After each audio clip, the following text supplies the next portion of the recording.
그것을 잘 했을 것 같아요. 없어서. 그럼 그걸 만들어 갖고 순종하는 거예요.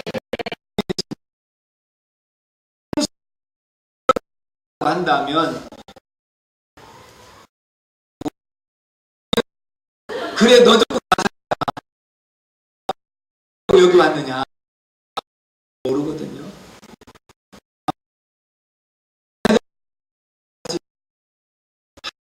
그 말씀에 을 만들어서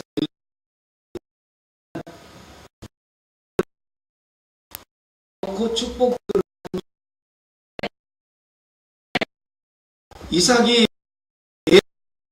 배웠습니다. 엄마가 시켜서 들어갔습니다.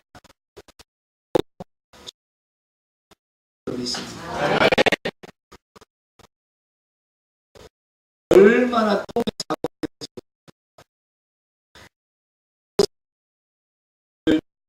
때만 하더라도요. 자, 목사님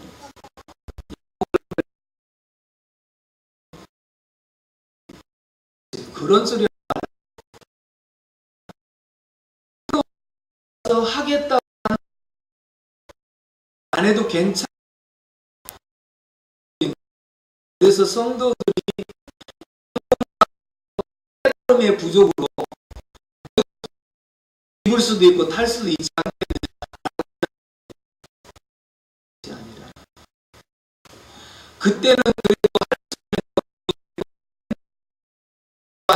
그것을 못하고 나니 도 그냥 흐지부지하게 없어지고 길을 제가 막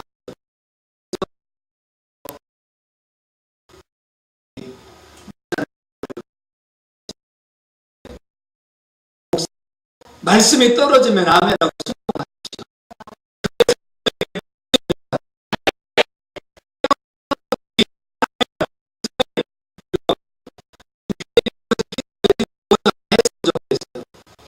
집사님 나 밥 좀 한번 사줘. 집사님 나 옷 좀 한번 사줘. 그래서 안 하면 시킨다고요. 그러면서 저는 부흥에 와서 뭐 강사들이 뭘 어떻게 한 것이 아니라 우리 교회 건축하면서 제가 다 작전시켰습니다. 한 주간 기도하고 여러분 우리가 어차피 교회 건축한다고 할 때 여러분들을 통해서 하나님 하시기를 원하시는 거니까 여러분들이 믿음으로 정하시고 한번 해봅시다. 그래서 항상 목회자가 앞장서는 건 당연한 거지만 성도들도 다 그냥 자원하는 마음으로. 왜요?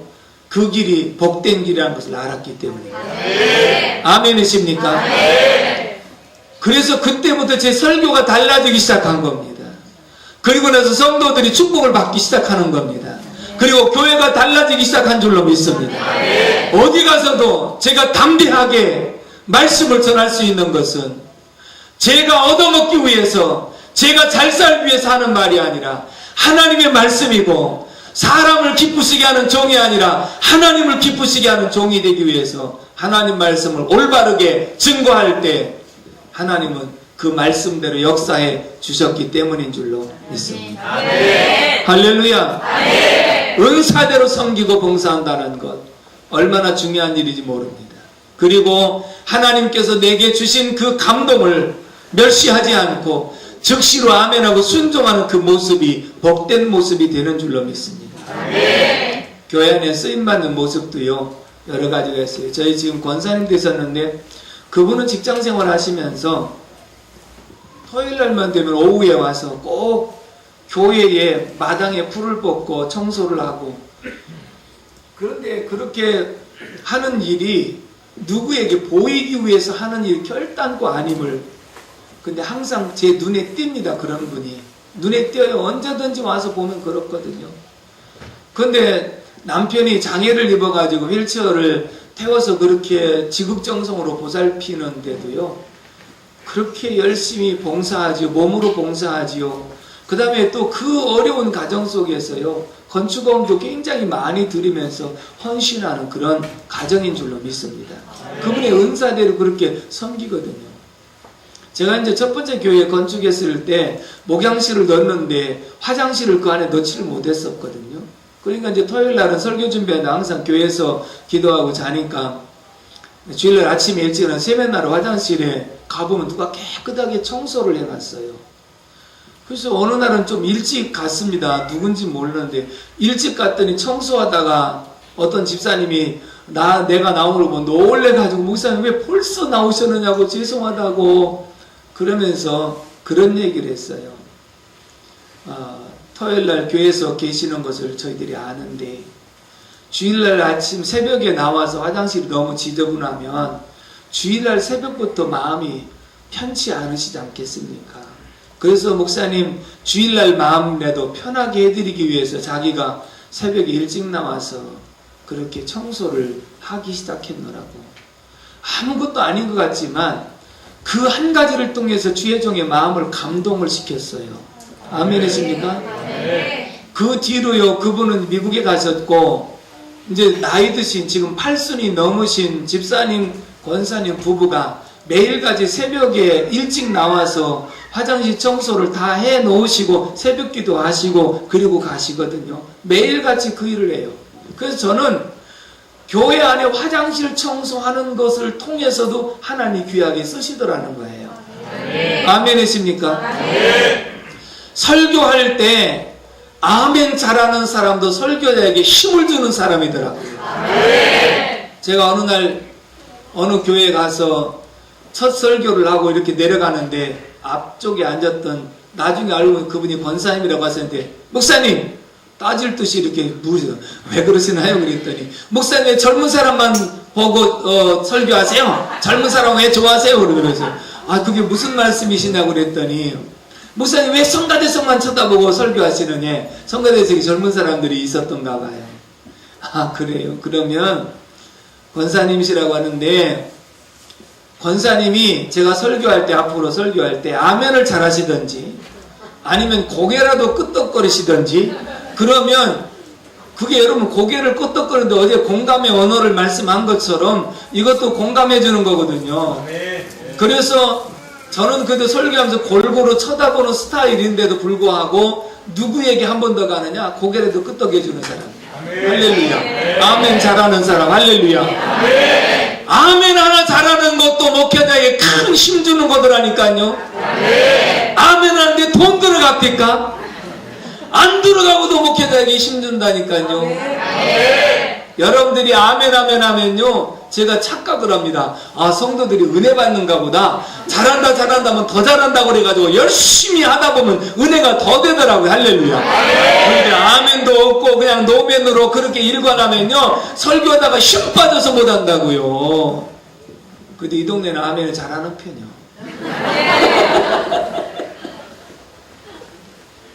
여러분 성장하는 교회의 특징 제가 이렇게 많은 교회들을 보면서 따라서 합시다. 아멘이 살아있다. 아멘이 살아있다. 기도가 살아있다. 기도가 살아있다. 찬양이 살아있다. 찬양이 살아있다. 아멘이십니까? 아멘. 그게 특징이에요. 외국에도 성장하는 교회들을 보면요 예배 전에 1시간을 찬양하더라고요. 1시간을 서서 일어서서 1시간 찬양하고요. 찬양사에 저 기도하고 내려가면 목사님 와서 말씀 전하시고 내려가면 또 1시간 찬양한 보통 2-3시간 찬양하고 예배 드리는데도 움직이는 사람들이 없는 그런 모습을 보고요. 준비 기도가 많고 예배 끝나고 기도하는 일들이 많은 그런 모습 속에 하나님이 크게 역사하신 줄로 믿습니다. 아멘이십니까? 아멘. 제가 간증책을 읽으면서 전국의 어느 감리교회의 권사님 내용이 있었는데 그 권사님은 새벽종을 27년 동안 치셨대요. 27년 동안 하루도 빼놓지 않고 치셨대요. 여러분 새벽기도 옛날에는요 이 새벽 종소리가 새벽종이 울렸네 새아침이 밝았네 새마을 운동의 노래가 새벽종서부터 시작됐다는 거 여러분들 아십니까? 잘 모르시지요? 새마을 운동 다시 한번 시작해야 되려는 겁니다. 옛날에 시계가 없을 때 이 교회 종소리를 듣고 다 예배당에 나왔습니다. 새벽종 치면 따라서 합시다. 초종은 교회 오라는 종이고 제 종은 늦었으니 오지 말라는 종이다. 항상 초종 30분 전에 쳐요. 그리고 제 종은 시작할 때 치는 거예요. 지금 시작됐다고 종을 치는 거거든요. 근데 옛날엔 시계가 없으니까 어른들 그냥 자다가 일어나면 아침이고 새벽이고 그렇잖아요. 근데 새벽 종소리 듣고 일어나서 새벽 기도를 가셨거든요. 그분이 27년 동안 한 번도 빼놓지 않고 지셨다고 그러는데, 여러분 27년 동안에 집안에 대소사가 한 번도 없었겠어요? 여러 번 있었죠. 그런데 그분은 그 새벽종을 치기 위해서 먼 데까지 갔다가도 통행금지가 있으니까 가까운 데까지 차로 와서 밤새도록 걸어와서 새벽종을 친 적이 여러 번 있었다는 거예요. 할렐루야. 네. 새벽에 27년 동안 안 빠졌다면 주일을 빠졌겠어요? 예배를 빠졌겠어요? 그분은 27년 동안 새벽기도 종쳤다고 하는 것은 예배의 성공자가 되었고 기도의 성공자가 되었고, 그렇기 때문에 간증을 통해서 하나님께 영광을 돌린 줄로 믿습니다. 연세가 많이 드셔서 힘들고 지쳐 보이는 것 같아갖고 어느 날 담임 목사님, 권사님, 이제는 그 새벽종 치는 거 다른 사람한테 넘기십시오. 넘기시면 어떻겠냐고 그랬더니 권사님 삐져갖고 집에 가셔서 누워갖고 일어나자고 자녀들이 연락이 왔습니다. 담임 목사님 또 즉각 찾아가가지고 권사님 종 치는 걸 제가 싫어해서 그런 게 권사님 너무 힘이 붙이는 것 같아서 그런데 권사님 하실 수 있으면 또 하세요. 그랬더니 그래요. 그리고 다음 날부터 일어나서 또 종을 쳤다는데, 그 뒤로 몇 년 동안을 치셨는지는 몰라요. 그러나 27년 동안은 그렇게 치셨다는 거예요. 얼마나 아름다운 은사입니까? 네. 누가 시킨다고 27년 동안 종 좀 치십시오. 목사님 누구를 뭐라고 보고 그렇게 그런 걸 맡기십니까? 말할 수도 있지 않겠습니까? 그런데 그분은 자원하는 마음으로, 사명감으로, 즐거움으로 그 일을 했기 때문에 그것이 은사인 줄로 믿습니다. 아멘. 할렐루야. 아멘. 어떤 큰 교회 중직자들 세미나에 어떤 목사님 초청해서 세미나 하신 내용을 옛날에 비디오 테이프로 제가 이렇게 봤어요. 근데 중직자들이 한 150명 정도는 되겠더라고요. 그러니까 꽤 큰 교회예요. 장로, 안수집사, 권사들이 한 150명 되니까. 그러면서 이제 세미나 하는데 이런 말씀을 하시는 것이 제가 기억에 남는 게 있습니다. 권사님이 이제 그 교회 권사님이 돌아가셨는데 장례식 설교를 1시간을 넘게 하셨대요. 그래서 제가 속으로 제가 뭐 주책이 세련되지 면서 장례식 설교를 1시간 넘게 하셨는가. 근데 또 뭐라고 하시냐면 1시간도 부족했대. 아니 그럼 얼마나 더 하시려고 그러는가. 그러면서 하신 말씀이, 그분이 하신 일을 열거하는데 이 권사님은 정말 기도의 권사님이셨습니다. 이 권사님은 정말로 주의 종을 그렇게 잘 섬기는 권사님, 이 권사님은 어려운 사람들을 돌보는 권사님, 이 권사님은 정말로 자손들을 믿음으로 잘 양육한 사람입니다. 이 권사님은 성도들의 어머니와 같은 사람입니다. 그러면서 권사님이 하신 일을 열거하는데 1시간도 넘었다는 거예요. 아멘을 해보시오. 한 잔 마십시다.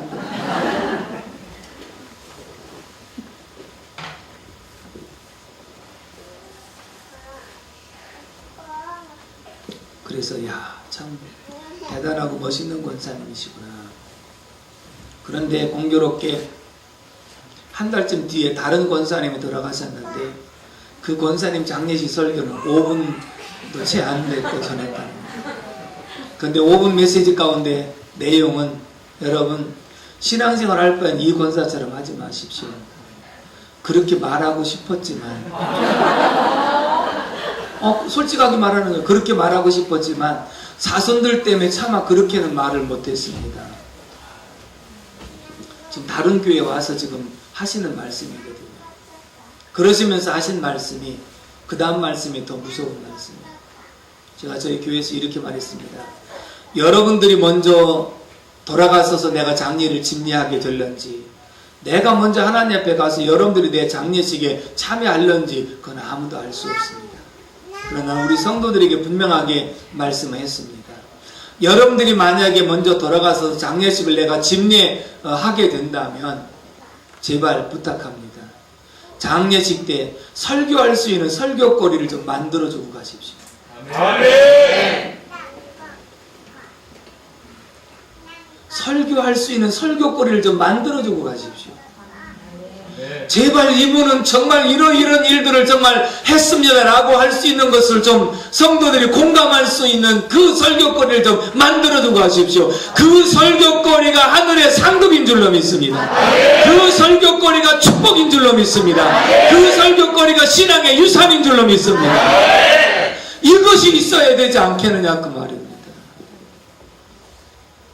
그래서 저도 그 말씀 들으면서 그래, 지금 만약 하나님 나를 부르신다면 나의 장례식에 와서 다른 사람들이 나를 뭐라고 평가할 것인가. 결국은 인생은 관뚜껑에 못을 박을 때 그 사람의 진가가 드러난다는 말이 있습니다.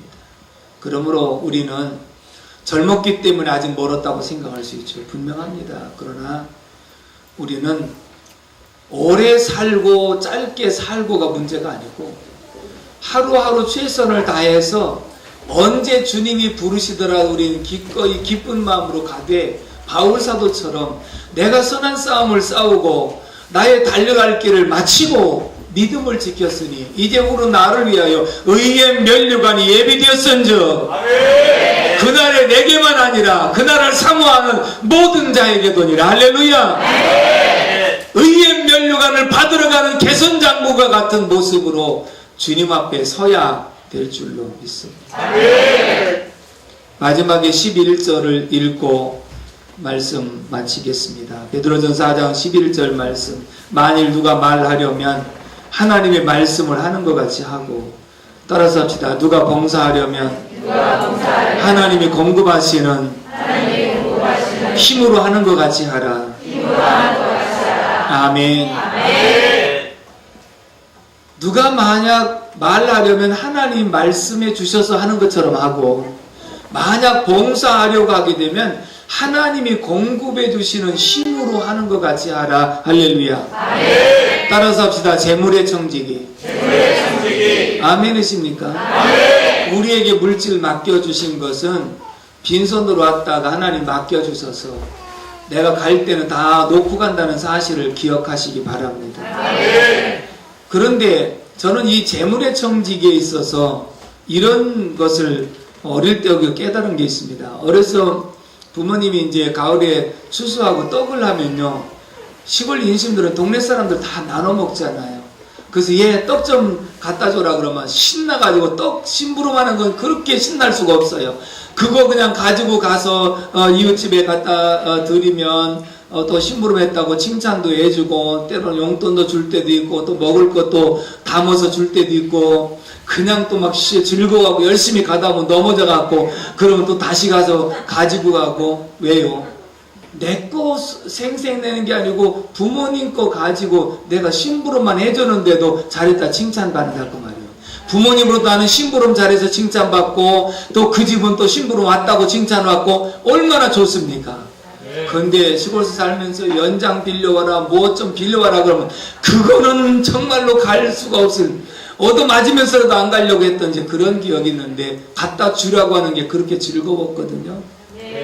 여러분, 봉사하라는 얘기가 하나님이 공급해 주시는 것 같고 나눠주라는 거야. 할렐루야. 내 것 주라고 한 것 아니고 내 것 갖고 생색내지 말고 하나님이 내게 공급해 주시는 것 같고 하나님의 뜻대로 심부름만 하는 것이 재물의 청지기인 줄로 믿습니다. 아멘이십니까? 아까도 말씀드렸죠. 하나님 복 주실 사람에게 감동을 준다고요.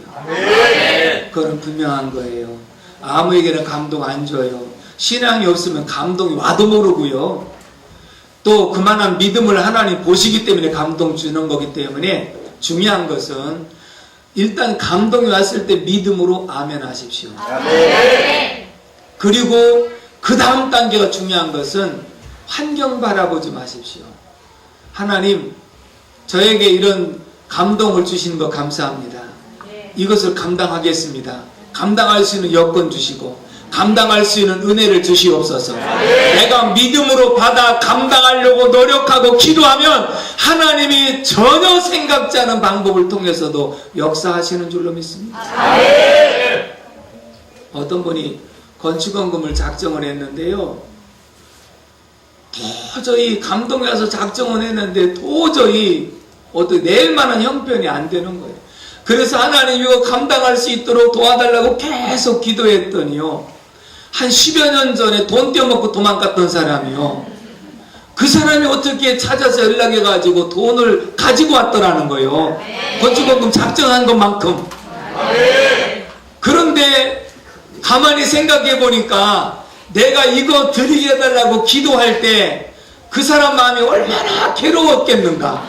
10년 동안 안 줬다는 건 떼어먹으려고 안 준 건데, 하나님이 내게 감동 줘서 아멘하고 순종하려고 작정하고 기도했더니 그 사람의 마음을 그렇게 괴롭게 만들어 갖고 도저히 괴로워서 안 갖다 주고는 견딜 수가 없어서 갖고 왔다고 그러더래요. 할렐루야. 전혀 내가 생각지도 못한 거야. 그건 완전히 잊어버린 거야. 그런데 하나님이 그런 방법을 통해서도 역사하시더라고. 혹시 돈을 못 받은 거 있으면 여러분들 한번 그렇게 해봐. 그러나 중요한 것은 해보라고 한다고 해서 된 게 아니고, 여러분들 기도하다 마음에 감동이 되면 아멘하고 붙잡으시기 바랍니다. 한 가지만 간증하고 마치겠습니다. 90세 넘으신 권사님하고 남자 집사님이 계신데, 그분은 이북에서 오셔서 친척들이 아무도 없어요. 자녀들도 없어요. 먼 조카들이 있는 그런 집안인데, 근데 가정도 어렵게 사셨어요. 할아버지 갑자기 병원에 입원하셨더니 한 달쯤 돼갖고 돌아가셨거든요. 그래서 어려운 가정에 교회에서 제가 장례를 치러드려야 되겠다 그렇게 생각하고, 아프실 때 여러 번 병원에 가고 중환자실에 계속 가서 기도해드리고, 그리고 이제 돌아가셔서 장례를 지내려고 했더니, 목사님 장례에 지낼 것은 저희들이 준비해서 걱정하지 마세요 하고 장례를 자기들 돈으로 다 치렀어요. 근데 장례 끝나고 나서 다음 주일에요, 건축원금을 3천만 원을 드렸어요. 진짜 어려운 분이라고 저는 생각해요. 건축원금을 3천만 원 드리고, 선교헌금을 800만 원을 드리고, 구제헌금 100만 원 드리고, 또 장학헌금으로 100만 원 드리고, 또 목사님 도서비하라고 50만 원 주고, 또 봉사한 사람들 식사료도 한번 대접하라고 50만 원 주고, 4천만 원 넘게 이렇게 헌금을 하신 거예요. 깜짝 놀랐어요. 정말 어려운 거예요. 그래서 제가 권사님한테 전화했죠. 권사님 어떻게 된 거냐고, 어려운 데서 어떻게 이렇게 하셨느냐고 그랬더니, 사실은 두 늙은이가 어디 뭐 갈 데가 없어서 요양원이고 어디고 이제 가려고 어려운 중에 한 푼 한 푼 모았던 것이 그 정도가 된대요. 그런데 영감님이 돌아가셨으니까 뭐 또 요양원 가고 뭐 그런 것도 그래가지고 평소에 영감님하고 대화 나눈 것이 그래도 우리도 건축원금을 해야 되지 않겠는가 하고 서로 대화를 그렇게 몇 번 나눈 적이 있답니다. 그래서 이것이 하나님의 뜻으로 알고 그렇게 아멘하고 순종했노라고. 할렐루야. 아멘. 그래서 선교원금을 800만 원을 드렸길래 권사님 좀 더 보람있게 썼으면 좋겠어요. 그런데 그 전에 결혼하는 부부가 있었는데 결혼식을 더 축소하고 내가 선교지에 교회 하나 세웠으면 좋겠습니다 해서 1,000만 원을 헌금한 부부가 있었거든요. 그런데 1,000만 원 갖고는 안 되겠더라고요. 옛날에는 뭐 해외 선교지 오지 같은 데는 가능했는데, 그래서 제가 이제 선교부에 좀 건축할 수 있는 그런 교회가 있겠는가 알아봐 달라고 그랬더니 마침 탄자니아에 건축할 수 있는 그런 교회가 있다고 그래서 얼마 드냐 했더니 15,000불 든다고 하더라고요. 그게 딱 1,800만 원이에요. 그래서 그걸 가지고 그냥 탄자니아에 교회를 세워서 제가 3월 달에 가서 헌당 예배 인도하고 그리고 왔거든요. 여러분, 정말 그분은 아무것도 없는 분이에요. 근데 하나님 앞에 다 드리고 이제 뭐 나 혼자 그냥 먹고만 살면 되지요 하고 그러면서 하나님에 철저하게 헌신한 그런 모습이, 이것이 재물의 청지기인 줄로 믿습니다. 네. 그분이 돌아가셔서 뭐 더 가지고 가실 게 뭐 있겠어요. 그러니까 그냥 먹고만 살다가 가면 된다고 하는 그런 생각을 갖고 그렇게 하나님 앞에 드리고 가는 그런 아름다운 모습, 청지기인 줄로 믿습니다. 네. 뭐 이틀 동안 짧은 시간이기 때문에 더 긴 말씀을 드릴 수는 없었습니다만은 그래도 목회상에 있어서 우리 성도들의 영적 유익과 생활의 복을 받는 비결은 안 심고는 거둘 수가 없다는 사실 분명한 줄로 믿습니다. 저는 우리 성도들에게 복 받으라는 말씀 앞에도 아멘 해야 되겠지만 헌신하라고는 말씀 앞에도 힘줘서 아멘 하자. 아멘. 여러분들 복 받으시기 바랍니다. 헌신할 수 있기 바랍니다. 아멘이십니까? 오늘 저녁에 같이 합심해서 기도할 때 담임 목사님과 제가 합심해서 여러분들을 위해서 안수 기도 해드릴 텐데 안수의 의미는 전달의 의미가 있습니다. 주의 종에게 주셨던 그 은혜와 은사와 그런 능력이 전달되게 하시옵소서. 주의 종을 통하여 축복의 통로가 되게 하사 축복하는 기도가 상달되게 하여 주옵소서. 그래서 안수는 따라서 축복의 안수, 은사의 안수, 신유의 안수. 아멘이십니까? 주의 종들이 축복할 때 복이 임하는 줄로 믿습니다. 그리고 각가지 필요한 은사가 임하는 줄로 믿습니다. 그리고 또한 아픈 사람들은 하나님께서 신유의 은사를 통하여 역사하시는 줄로 믿습니다. 오늘 저녁에 같이 합심해 뜨겁게 기도하고 안수할 때 여러분들의 그 소원들이 이루어지고 주의 축복이 함께하기를 주님의 이름으로 축복합니다. 축복합니다. 찬송가 우리 191장을 뜨겁게 두 번 반복해서 부르고 합심해서 기도할 때 담임 목사님과 함께 안수하며 기도하겠습니다. 여러분들 의자 앞으로 지나다닐 수 있도록 그렇게 해주시고 가급적이면 상을 접어서 책을 좀 의자 밑에다 내려놓으시고 191장 427장 구찬송. 내가 내 얘기